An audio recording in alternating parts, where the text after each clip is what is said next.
பெருஞ்சித்திரனார் என்ற புலவருடைய வறுமை சொற்களால் சொல்ல முடியாது. அந்த அளவுக்கு வறுமை. அவர் எந்த அளவுக்கு வறுமையில் இருந்தாரோ அதன் அடிப்படையில தான் சித்திரவதை என்ற சொல்லே வந்தது. அவர் அவ்வளவு வறுமைக்குள்ளானார். அந்த வறுமையில இருந்தவர் இளவெளிமான் என்ற மன்னனிடத்திலே, வெளிமான் என்ற மன்னனிடத்திலே பரிசுக்காக போறார். அவர் சென்ற நேரத்திலே வெளிமான் இறந்து விட்டான். அவன் தன் தம்பி இடத்திலே, நீ இந்த புலவருக்கு பரிசு கொடு என்று சொல்லிவிட்டு இறந்தான். இளவெளிமான் என்பவன் அவனுடைய தம்பி. இளவெளிமானுக்கு இந்த புலவருக்கு ஏற்ற பரிசு கொடுக்க, தகுதி அறிந்து பரிசு கொடுக்க தெரியவில்லை. அவன் சரியாக பரிசு கொடுக்காததால் கோபமடைந்த பெருஞ்சித்திரனார் எனக்கு பரிசு வேணாம் என்று சொல்லிவிட்டு போய்விட்டார். போய் குமணனிடத்திலே சென்று பரிசு பெற்றுக்கொண்டு, அவனிடத்தில் இருந்து குமணனிடத்திலே தேர், யானை போன்றவற்றை பரிசாக பெற்றுக்கொண்டு வந்து ஒரு யானையை இந்த இளவெளிமானுடைய அரண்மனையிலே காவல் மரத்திலே கட்டிவிட்டு, நீ மட்டும்தான் அரச, மற்றவர்களுக்கு பரிசு கொடுப்பவன் அல்ல, பலர் இருக்கிறார்கள், நான் உனக்கு இந்த யானையை பரிசாக தருகிறேன், பெற்றுக்கொள்ள என்று சொல்லிவிட்டு போனார்.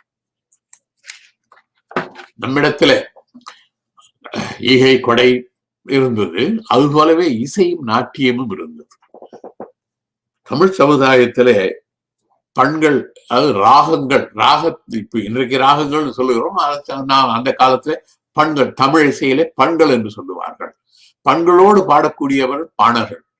பாடுகின்ற பெண்கள் பாடினி என்று அழைக்கப்பட்டார்கள். விரலியர் என்பது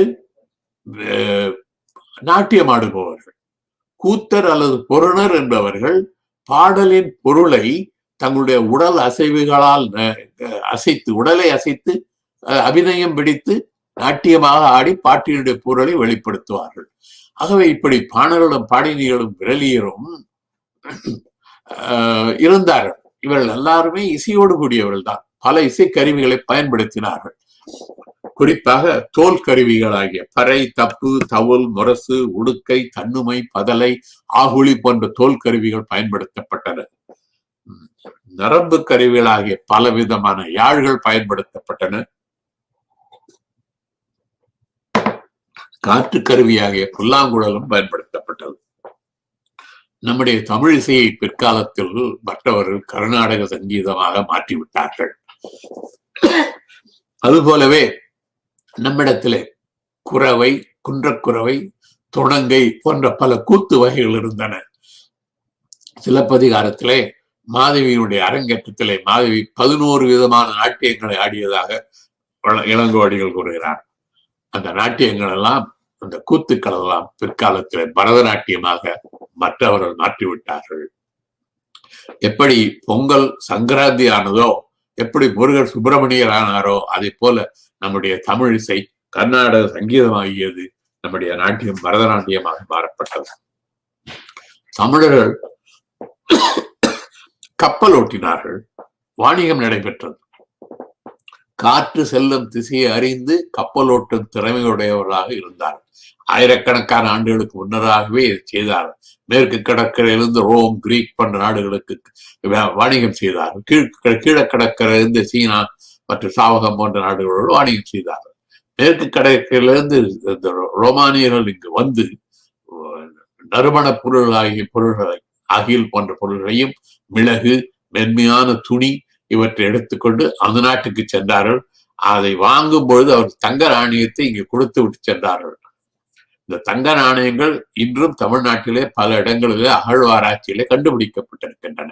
ரோமாபுரியினுடைய தங்க நாணயங்கள். ஆகவே அங்கிருந்து வாணிகம் இங்கு நடைபெற்றது என்பதற்கு அவை ஒரு சான்றாக இருக்கின்றன. எந்த அளவுக்கு வியாபாரம் நடந்தது என்றால், பிளினி என்பவன் ரோமாபுரியிலே மன்னரிடத்திலே சொல்லுகிறான், நம்முடைய நாட்டு தங்கமெல்லாம் தமிழ்நாட்டுக்கு செல்லுகிறதே, நம்முடைய பொருளாதாரம் சீர்குலைந்து விடுமோ என்று நான் அஞ்சுகிறேன் என்று குறிப்பிடுகிறான். அந்த அளவுக்கு வாணிகம் இருந்தது, கடல் வாணிகம் இருந்தது. நம்மிடத்துல உயர்ந்த கருத்துக்களும் இருந்தன, உன்னதமான கருத்துக்கள். யாதும் ஊரே யாவரும் கேடு என்ற உயர்ந்த கருத்தை உறக்க சொன்னவர் கணியன் பூங்கொண்டனார். உலகம் இன்பமும் துன்பமும் நிறைந்தது, அதில் இன்பமானவற்றை கண்டு மகிழ்ச்சியாக வாழ வேண்டும் என்ற ஒரு கருத்தை பக்குடுக்கை நன்கணியார் என்ற புலவர் கூறுகிறார். அதாவது உலகத்திலே இன்பம் உண்டு, துன்பம் உண்டு. ஒரு இடத்துல ஒரே தெருவிலே ஒரு இடத்துல சாவுப்பறை ஒலிக்கிறது, மற்றொரு வீட்டிலே திருமணத்துக்கான இசை ஒலிக்கிறது. ஆகவே இன்பம் உண்டு துன்பம் உண்டு, இன்பத்தை கண்டு இனிமையாக வாழுங்கள், துன்பத்தை கண்டு துவளாதீர்கள் என்கிறார். இன்னொரு புலவர், அவர் பேர் குடபுலவியனார் என்பவர், தலையாலங்கானத்து செருவென்ற பாண்டியன் நெடுஞ்செழியனிடத்திலே நீர் இல்லாமல் உணவில்லை, உணவில்லாமல் வாழ முடியாது, ஆகவே ஆற்று நீரும் மழை நீரும் வீணாகாமல் அணை கட்ட வேண்டும் என்ற கருத்தை வலியுறுத்துகிறார். மற்றொரு புலவர், யானைப்படை, குதிரைப்படை, காலாட்படை, தேர்ப்படை இவையெல்லாம் இருந்தாலும் பயனில்லை, நீ உன்னுடைய ஆட்சி சிறப்பானதாக இருக்க வேண்டும், அதுதான் உனக்கு உன்னுடைய சிறப்புக்கு காரணமாக அமைய வேண்டும் என்கிறார். இதுபோல் பல அரிய கருத்துக்கள் புறநானூற்று பாடலிலிருந்து நாம் காணலாம். மற்றொரு கருத்து, புறநானூறு காலத்திலே, சங்க காலத்திலே தமிழகத்திலே சாதி இல்லை, மதம் இல்லை. சாதிகள் இல்லை ஏனென்றால் அகநானூறு அக இலக்கியங்களிலிருந்து, காதல் இலக்கியங்களிலிருந்து பார்த்தால் ஒருவன் ஒருத்தியை காதலிக்கிறான், அது தற்செயலாக எங்கேயோ சந்திக்கிறான், காதலிக்கிறான். யாரையோ சந்தித்து அங்கே காதல் கொண்டால் அங்க எப்படி சாதி இருக்க முடியும்? சாதி பார்த்து அவன் காதலிப்பான். வேண்டுமானால் இந்த காலத்துல நாடார் மேட்ரிமோனி, நிலையார் மேட்ரிமோனி போன்ற இணையதளங்கள் இருக்குன்னா சாதியை பார்த்து காதலிப்பவர்களும் இருக்கிறார்கள், ஆணவ கொலைகளும் நடக்கின்றது. இந்த காலத்துல உள்ள அவல நிலை. அந்த காலத்திலே சாதி இல்லை என்பதற்கு அவருடைய காதல் வாழ்க்கையே சான்றாக இருக்கிறது. இது காதல் வாழ்க்கையை கற்பனையா என்றால் இலக்கியம் வாழ்க்கையைத்தான் பிரதிபலிக்கிறது. அதனால்தான் அப்படி பாடல்கள் எழுதப்பட்டிருக்கின்றன. சில தொழில்கள் இழிந்த தொழிலாக கருதப்பட்டன. இழிசினன், புலையன் போன்ற சொற்கள், அதை வைத்துக் கொண்டு சமகாலத்தில் சாதி இருந்தது என்று சொல்லுகிறவர்களும் உண்டு. ஆனால் இந்த தொழில்கள் எல்லாம் இழிவான தொழிலாக கருதப்பட்டாலும் அந்த இழிவான தொழிலை செய்தவனுடைய மகன் இழிவான தொழிலை செய்ய வேண்டும் என்று கட்டாயம் இல்லை. சாதி என்பது பிறப்பு அடிப்படையிலே வருகிறது. எல்லோரும் அதே தொழிலைத்தான் செய்தார்கள், அந்த சாதியிலே உள்ளவர்கள். சாதி என்ற சொல்லே தமிழ் சொல் இல்லை. ஆகவே சாதி இல்லை சங்க காலத்துல, மதமும் இல்லை. மதம் என்பது ஒரு கட்டுக்கோப்பான ஒரு அமைப்பு. சங்க காலத்தில் இருந்தது நடுகள் வழிபாடு.